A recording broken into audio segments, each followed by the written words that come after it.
کسی دور میں بادشاہ تھے اور زندگی تبدیل اللہ کر دے تو اللہ کی مرضی. ایک دن خادمہ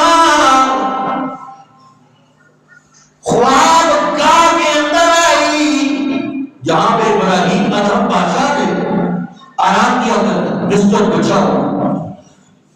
وہ بستر صاف کرتے کرتے دل میں پتہ نہیں کیا خیال آیا، اس پہ لیٹ گئی. دیکھو جی یہ بستر کیسا ہے اور کوئی دیکھنے والا تھا نہیں. اب لیٹی تو نیند میں چلی گئی، پتہ ہی نہیں چلا.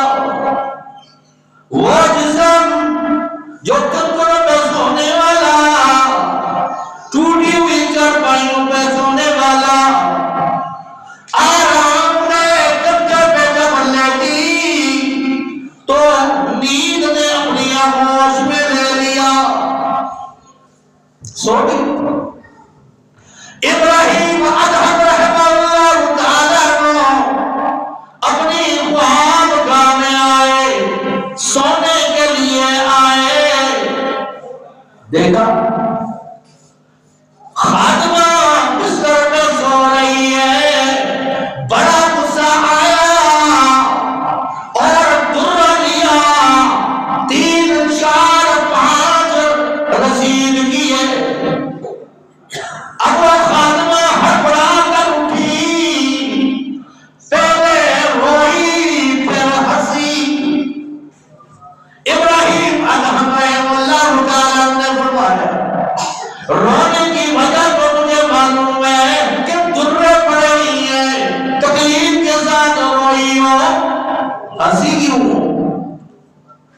کہنے لگی ہے بادشاہ سلامت، اللہ کی قسم میں 5 منٹ سونے کی پاداش میں 5 درے نقد نصیب ہو گئے ہیں، اور جو ساری زندگی اس آرام میں سو رہا ہے اس کی سزا کی کیا انتہا ہوگی؟ وہ ساری زندگی آرام کر رہا ہے، اس کا کیا ہوگا؟ فوراً زندگی تبدیل ہوئی. تو دنیا کی زندگی کھیل اور تماشا ہے.